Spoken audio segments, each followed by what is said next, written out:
Hi friends, foodsofidukkiയുടെ പുതിയ വീഡിയോയിലേക്ക് എല്ലാവർക്കും സ്വാഗതം. ഇന്ന് ഞാൻ വന്നിരിക്കുന്നത് നല്ലൊരു മത്തി പൊരിച്ചതിന്റെ റെസിപ്പി ആയിട്ടാണ്. ഇപ്പോൾ ഒരു ഗ്രീൻ കളറിലുള്ള മത്തി വറുത്തതാണിത്. അപ്പോൾ അതിനു വേണ്ടിയിട്ട് ഞാൻ ഇപ്പോൾ എടുത്തിരിക്കുന്നത് 1/2 കിലോ മത്തിയാണ്. മത്തി കഴുകി വൃത്തിയാക്കി ഇതുപോലെ വരഞ്ഞു വെച്ചിട്ടുണ്ട്. രണ്ട് സൈഡും ഇതുപോലെ വരഞ്ഞു കൊടുക്കണം. ഇനി നമുക്ക് ഇതിനു വേണ്ട അരപ്പ് തയ്യാറാക്കാം. അപ്പോൾ ഈ മത്തി നമുക്ക് സൈഡിലേക്ക് വെക്കാം. ഇപ്പോൾ ഇതിന് അരപ്പ് ഉണ്ടാക്കാനായിട്ട് ഞാൻ എടുത്തിരിക്കുന്നത് ഒരു 6 പച്ചമുളകാണ്. ഈ പച്ചമുളകിന് അധികം എരിവില്ലാത്ത പച്ചമുളകാണ്, കാരണം ഇത് നന്നായിട്ട് മൂത്ത പച്ചമുളകല്ല, അതുകൊണ്ടാണ് ഇത്രയാണ് എടുത്തിരിക്കുന്നത്. ഇപ്പം നിങ്ങൾ എടുക്കുന്ന പച്ചമുളക് നല്ല മൂത്തതാണെങ്കിൽ കുറച്ച് പച്ചമുളക് അരിയോട് കൂടിയിട്ടും കുറച്ച് പച്ചമുളക് ഉള്ളിൽ നിന്ന് അരി നീക്കിയും എടുക്കാം. അരി മാറ്റി കഴിഞ്ഞിട്ടുണ്ടെങ്കിൽ ആ പച്ചമുളകിൻ്റെ എരിവങ്ങ് കുറഞ്ഞു കിട്ടും.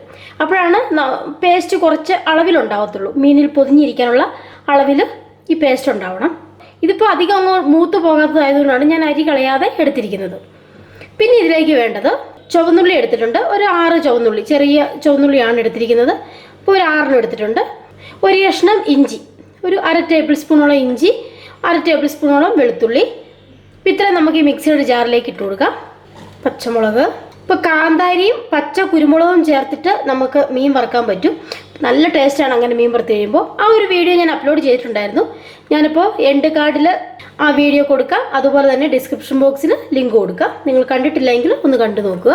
ഇനി ഇതിലേക്ക് ചെറിയ ഉള്ളി ഇട്ട് കൊടുക്കാം, ഇഞ്ചി ഇട്ട് കൊടുക്കാം, വെളുത്തുള്ളി, ഒരു തണ്ട് കറിവേപ്പില, ഒരു 1/4 ടേബിൾ സ്പൂൺ മഞ്ഞൾപ്പൊടി, ഒരു 1/2 ടേബിൾ സ്പൂൺ പെരിഞ്ജീരകം. വലിയ ജീരകമാണ്, ചെറിയ ജീരകമല്ല.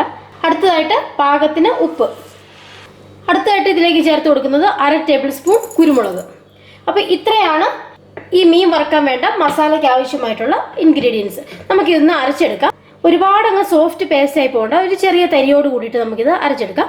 അപ്പോൾ അറിയാൻ ആവശ്യത്തിന് ഒരല്പം വെള്ളം ഒഴിച്ചിട്ട് അരച്ചെടുക്കാം. അപ്പോൾ ഇത് ഞാനൊന്ന് ചെറിയ തരിയോട് കൂടി അരച്ചെടുത്തിട്ട് വരാം. മിക്സിയുടെ ജാറ് ഇതുപോലെ ഒരു അല്പം അകത്തി വെച്ചതിന് ശേഷം തുറക്കുക.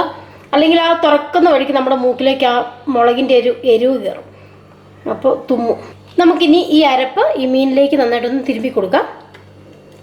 ഇനി ഇതിലേക്ക് നമുക്കൊരു 1/2 ടേബിൾ സ്പൂൺ വിനാഗിരി ഒഴിച്ചു കൊടുക്കാം. അതല്ലെങ്കിൽ ചെറുനാരങ്ങ നീര് ഒഴിച്ചു കൊടുക്കാം. ഉപ്പ് കുറവുണ്ടെങ്കിൽ ഒരല്പം ഉപ്പ് കൂടി ചേർത്ത് കൊടുക്കാം. ഇപ്പോൾ വളരെ കുറച്ച് ഉപ്പിൻ്റെ കുറവുള്ളൂ. കൈകൊണ്ട് തന്നെ നുള്ളിയിടുവാണ്. നമുക്കിതൊന്ന് മിക്സ് ചെയ്യാം. ഞാൻ കൈകൊണ്ട് തന്നെ ഇതങ്ങ് തിരുമ്മി കൊടുക്കുവാണ്. നിങ്ങളുടെ കൈയൊക്കെ വല്ലാണ്ട് നീറും എന്നൊക്കെ ഉണ്ടെങ്കിൽ വേണമെങ്കിൽ ഒരു ഗ്ലൗസ് ഇട്ടിട്ടൊക്കെ ചെയ്യാം. മീൻ്റെ അകത്തും അതുപോലെ 2 സൈഡുമായിട്ട് നന്നായിട്ട് അരപ്പങ്ങ് പിടിക്കണം. ഒരല്പം വെള്ളം ഒഴിച്ചിട്ടായിരുന്നു ഞാൻ അരച്ചത്, അല്ലെങ്കിൽ അതങ്ങ് അരഞ്ഞു കിട്ടത്തില്ല. ഇപ്പം ഞാൻ ആ മീൻ നന്നായിട്ട് മസാലയൊക്കെ തിരുമ്മി വെച്ചിട്ടുണ്ട്. നിങ്ങൾക്കിതൊരു അരമണിക്കൂറൊക്കെ വെച്ച് കൊടുക്കാൻ സമയമുണ്ടെങ്കിൽ അത്രയും വെച്ച് കൊടുക്കുക. ഇല്ലെങ്കിൽ ഒരു 15 മിനിറ്റൊക്കെ വെച്ച് കൊടുക്കുക. അതിന് ശേഷം ഇത് വറുത്തെടുക്കാം. ഇപ്പോൾ നമ്മുടെ മീൻ തിരുമ്മി വെച്ചിട്ട് ഒരു അരമണിക്കൂറോളമായിട്ടുണ്ട്. ഇനി ഞാനിതൊന്ന് വറുത്തെടുക്കാൻ പോവുകയാണ്. അപ്പോൾ ഞാൻ വെളിച്ചെണ്ണയിലാണ് മീൻ പൊരിച്ചെടുക്കുന്നത്. വെളിച്ചെണ്ണയാണ് ടേസ്റ്റ്. അപ്പോൾ ഒരു 3 ടേബിൾ സ്പൂണോളം വെളിച്ചെണ്ണ ഒഴിച്ചിട്ടുണ്ട്. എണ്ണ നന്നായിട്ട് ചൂടായി വരട്ടെ. ഇപ്പോൾ എണ്ണ നന്നായിട്ട് ചൂടായിട്ടുണ്ട്. നമുക്കിനി ഈ തിരുമ്മി വെച്ചിരിക്കുന്ന മീൻ ഈ എണ്ണയിലേക്ക് ഇട്ട് കൊടുക്കാം.